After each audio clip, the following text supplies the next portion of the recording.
Tonight, when the sun goes down, you're probably going to do what you always do, right? You'll just reach out, flip a switch, or maybe tap your smartphone screen. Bam! Light instantly floods the room, and you honestly won't think twice about it. It's just a basic fact of our modern existence. But what if I told you that simple, everyday action has literally erased an entire phase of human consciousness? Welcome to This Explainer. Today, we're taking a fascinating journey back through our evolutionary history. We're going to uncover how our illuminated nights, which, let's face it, we completely take for granted, have actually shattered biological programming that took hundreds of thousands of years to build. Okay, let's dive into this. On one hand, we've got our modern convenience, instant light at our fingertips whenever we want it. But contrast that with the reality for 99.9% of human history. Because when the sun set back then, the world went completely, terrifyingly dark. Imagine waking up in the middle of the night and literally not even being able to see your own hand in front of your face. For over 300,000 years, every single one of your ancestors spent roughly half of their entire life in this near-total darkness. No streetlights, no light bulbs, and for a massive chunk of that time, not even candles, just a pitch-black sky, distant stars, and whatever small flames they could manage to keep alive against the wind. Which brings us perfectly to phase one, the power of fire and surviving the ancient night. Because you see, fire is the fundamental reason anything we call human actually became possible. The earliest solid evidence we have of humans controlling fire comes from Wonderwork Cave in South Africa, roughly 1 million years ago. Before that revolutionary spark, our ancestors were basically like every other primate out there. Sunset meant one very specific thing. You had to climb a tree, find a really good hiding spot, and stay absolutely still until morning. Moving at night meant becoming someone else's midnight snack, because human eyes are terrible in the dark compared to the massive predators hunting us back then. We're talking leopards, giant hyenas, and wolves. But fire changed that terrifying equation literally overnight. 30. That number represents a 30-foot diameter. A campfire creates a circle of safety exactly that wide.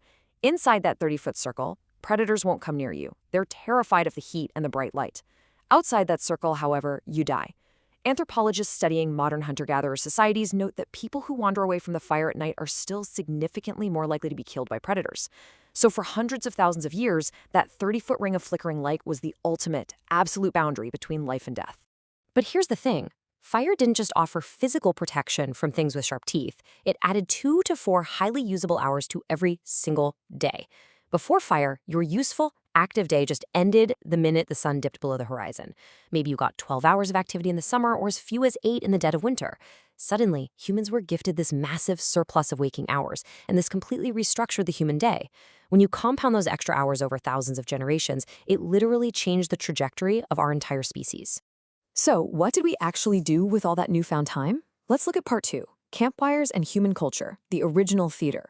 To really understand this, we need to turn to anthropology, specifically an incredible 2014 study by Polly Wisner, published in the Proceedings of the National Academy of Sciences. She spent years analyzing the detailed conversations of the Kalahari Desert Bushmen. They're one of the last groups on Earth living very close to our original human lifestyle. And what she found reveals exactly how those extra evening hours totally shifted the human mind. These findings brilliantly illustrate what she discovered about the daytime. A full 80% of conversations during the daylight hours were strictly practical. It was all about hunting locations, which specific plants were ready to eat, economic logistics, resource negotiations, basically the ancient equivalent of endless office meetings and logistical emails. Daytime talk was purely about work, efficiency, and immediate survival. But at night, gathered around the warm safety of the fire, the entire character of human interaction flipped upside down. A massive 81% of conversations suddenly became stories. We're talking epic tales of distant people, grand adventures, deep myths about the world's origins, and, just sharing jokes. The campfire served as the original theater, the original classroom, and the original church all rolled into one. This is where early humans learned to think beyond the immediate present and imagine things that didn't even exist yet. The nighttime fire is quite literally the birthplace of human culture and imagination. Let's move on and see how this builds into part 3, the forgotten second sleep or the lost phase of consciousness. Because the night wasn't just about storytelling, right? It also dictated a completely different biological rhythm. In 2001, a historian named Roger E. Eckerch published a landmark paper that honestly turned modern sleep science completely upside down. After 16 years of digging through dusty historical records, he found over 500 references in everything from 1400s prayer books to court records, personal diaries, even Homer's Odyssey. And they all pointed to a radically different way of resting. He discovered that before the industrial age, people absolutely did not sleep in one continuous 8-hour block like we stubbornly try to do today. Nope. Instead, the standard was a divided night. People generally went to bed shortly after sunset and had a first sleep for about 4 hours. Then they woke up for a period of quiet wakefulness lasting 1 to 2 hours right in the middle of the night. Finally, they went back down for a second sleep for another 4 hours until dawn. To us, waking up for 2 hours at 2 a.m. sounds like a frustrating bout of insomnia, but back then, this was the completely normal standard for all of humanity. Now, what's totally fascinating is how people actually use this midnight waking time. A 16th century doctor's manual actually advised that the best time to study and reflect is during the watch, those quiet hours between sleeps. But they didn't just study. They did everything during this time. A French physician enthusiastically recommended it as the best time to conceive children because you were rested, but not completely exhausted.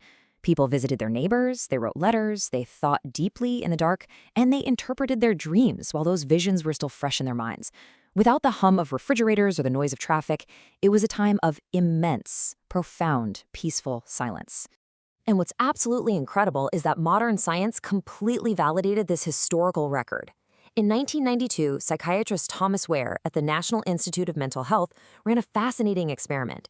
He took a group of volunteers, completely removed all artificial light from their lives, and gave them 14 hours of darkness every single night, just like our ancestors would have experienced in the winter. Well, within a few short weeks, without anyone prompting them or telling them to do so, every single subject naturally settled into that exact 4-4 divided sleep pattern. Even more amazing, during that middle-of-the-night wakefulness, their brains produced highly elevated levels of prolactin. That's the exact same hormone released during deep meditation.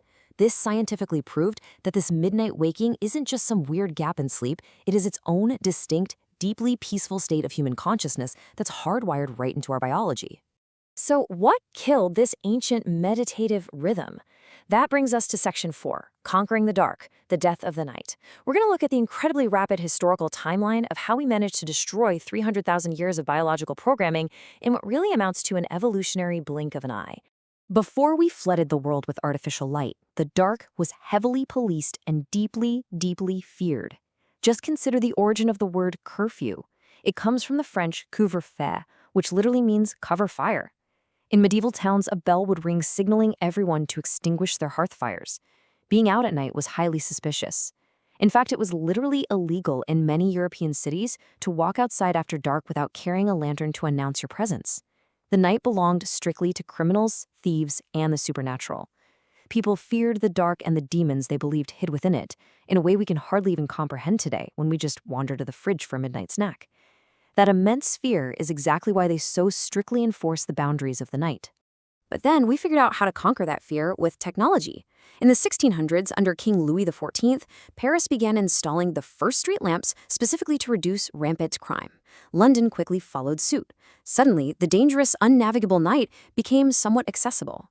Then came the much brighter gas lamps in the 1800s. And finally, the ultimate finishing blow, 1879, when Thomas Edison commercialized the electric light bulb. Within a single generation, the dark, quiet night, as humans had known it for hundreds of thousands of years, was systematically wiped out. We heralded it as ultimate progress, but we unknowingly erased the very environment our species was built to rest in. Which leaves us dealing with the biological fallout today, in Part 5, Rethinking Modern Insomnia and the Ghosts of Our Evolution. See, today modern humans are exposed to intense artificial light an average of 7 to 8 hours after the sun actually sets. And here's the problem. Your body fundamentally does not know the difference between a glowing smartphone screen and the afternoon sun. When you're doom scrolling and blue light from your devices hits your retina at 11 p.m., it tricks your ancient brain into thinking it's still broad daytime. This severely delays the release of melatonin, entirely shatters your natural circadian rhythm, and fragments the rest your body desperately needs. So, the crucial point is when we compare these two environments, the results are just staggering. In our modern life, melatonin is suppressed and delayed by our screens, leading to a completely disordered, fragmented sleep pattern. But researchers found that if you take those exact same sleep-deprived people camping for just 1 week with absolutely zero artificial light, their melatonin cycle completely resets by nearly 2 hours. It begins releasing exactly as the sun dips below the horizon. Think about that for a second.